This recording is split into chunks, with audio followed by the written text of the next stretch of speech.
आज महानगरपालिका निवडणुकीचा निकाल आलेला आहे. टीव्हीवर, व्हॉट्सअप, युट्यूब सगळीकडे चर्चा चालू आहे बघा. कोण जिंकलं, कोण पडलं, कोण सरप्राईज, म्हणजे सरप्राईज काय आहे आजचं.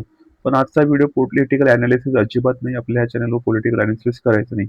हा व्हिडिओ आहे UPSC आणि MPSC साठी रियालिटी चेक. कारण लक्षात ठेवा, निवडणूक जिंकणं आणि प्रशासन चालवणे ह्या दोन वेगवेगळ्या काय आहेत गोष्टी आहेत. आपण जे प्रशासनामध्ये जाणार आहोत. आजचा निकाल पाहून सामान्य माणूस म्हणतो पक्ष बदलला. UPSC ऍस्पिरंट काय म्हटलं पाहिजे तर अर्बन गव्हर्नन्सकडे काय झाले, डायनॅमिक्स काय आलेले बदललेले आहेत. अर्बन गव्हर्नमेंटचे काय झाले, कारण का लोकांचे प्रश्न बदलले. लोक आता भावनिक मुद्द्यांना महत्व देत नाही. मराठीचा मुद्दा असेल, काही असेल, ओके, अशा प्रश्नांना महत्व देत नाहीये. का प्रश्न कशाला प्रश्न देतात आहे, महत्वाची लोक आहेत आपले मतदार, ते कामाला महत्व देत आहेत. जे लोक काम करतात त्यालाच काय करतायत, मतदान करतायत. ओके, तर आता आपले एक पक्ष जो काही आहेत पक्षांचं मी नाव घेणार नाही, कोणत्या बऱ्यापैकी काम करतायत. ओके, सो इथेच फरक पडतो ऍस्पिरंट आणि फ्युचर ऍडमिनिस्ट्रेटर. आजचा निकाल हा भावनात्मक नाही, तो डेटा पॉइंट आहे.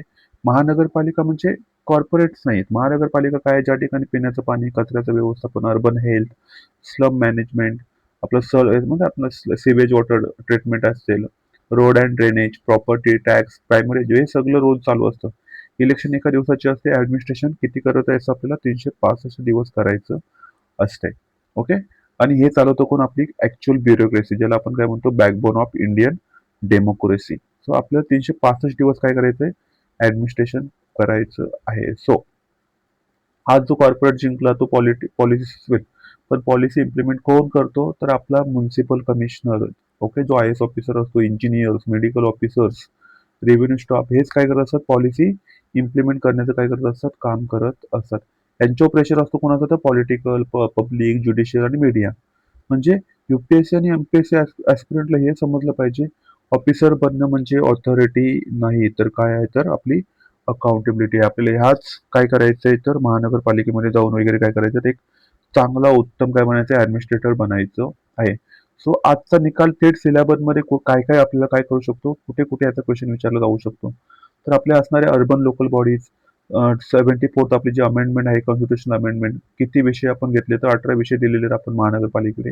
डिव्होल्युशन ऑफ पॉवर कशी असते, इथिक्स मध्ये काय क्वेश्चन विचारला जाऊ शकतो, political pressure and public interest, integrity in local governance. Essay रायटिंगला काय विचारलं जाईल, ग्रासरूट डेमोक्रेसी आता म्हटलं जाते कुणाला, महानगरपालिकेला. तो आपल्याला एसे मध्ये विचारलं जाऊ शकतं.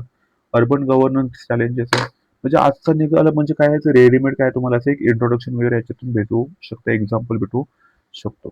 आज काही ऍस्पिरंट कसे असतील बघा, एक्साइटेड असतील, काही डिसअपॉइंटमेंट, काहीचा पक्ष निवडून आला नसेल, काहीचं सदस्य निवडून आला नसेल. पण याच्यातलं एक सत्य सांगू का मित्रांनो, इलेक्शन निकाल तुझं तू फ्युचर ठरवला नाही, तुझा डेली रुटीन. आज तू निकाल बघून 2 तास काय केलं असेल, वाया घालवलं असेल. पण असा जो ऍस्पिरंट आहे त्याने 2 आन्सर लिहिले असेल, कशावर, तर महानगरपालिकेवर काय बदल केले पाहिजेत, काय काय आपल्या होतं ना सुधारणा करता येतील. म्हणजे रिअल काय, guess who is winning the real race, को ज्याने 2 आन्सर काय केलेले आहेत, लिहिलेले. सो बहुतेक ऍस्पिरंट काय करतात, पॉलिटिकल इमोशनल होतात आपले, मग लायब्ररीमध्ये वगैरे काय करत असतात, चर्चा, हे सर्व चालूच असतं त्यांचं. म्हणजे अभ्यास कमी, चर्चा काय होत असतात, जास्त होतात. पॉलिटिकल पार्टीवर आर्ग्यू करतात, सिस्टीम समजून घेत नाहीत.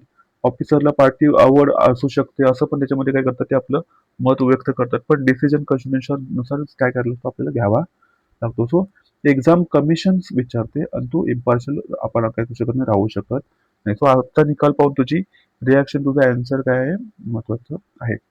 वोटर विचारतो माझा उमेदवार जिंकला का, ऑफिसर काय विचारतो, ऑफिसरच्या मनात काय आलं पाहिजे, या निकालामुळे सर्व्हिस डिलिव्हरी कशी बदलेल. म्हणजे एखाद्या आयुक्त आयुक्त जेव्हा असतो, तो आयुक्त काय विचार करणं, जर एखादा महापौर चांगला असेल तर कशा पद्धतीने तो शहराचा काय करू शकतो, विकास. दोघं, महापौर आणि तो आयुक्त, हे जर दोघं जण एकत्र याच्यामध्ये कोऑर्डिनेशन चांगलं झालं तर शहराचा विकास नक्कीच काय होऊ शकतो. सो आजपासून आपण काय केलं पाहिजे, आपला माइंडसेट थोडा बदलला पाहिजे. म्हणजे तू काय केलंस, एक क्राऊडचा भाग असला नाही पाहिजे. तुम्ही एक फ्युचर सिस्टमचा काय पिलर असलं पाहिजे. महानगरपालिकेचे एक निकाल येतात जातात, सरकारी बदलतात, पक्ष बदलतात, पण प्रशासन काय राहतं, असं कायम राहतं. प्रशासनाची बदली होत नाही. जर आपल्याला फक्त निकाल पाहायचा असेल तर तुम्ही काय प्रकारचे प्रेक्षक आहात.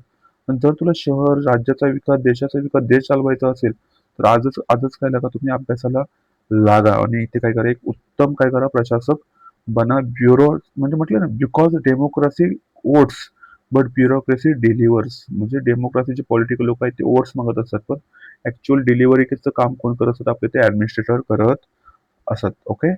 सो आजचा काय आहे ना, जो आपण व्हिडिओ बनवलेला आहे तो काय आपल्याला कुठला डेटा अनालिसिस करायचं नाही, कोणाला किती जागा पडलेल्या आहे वगैरे.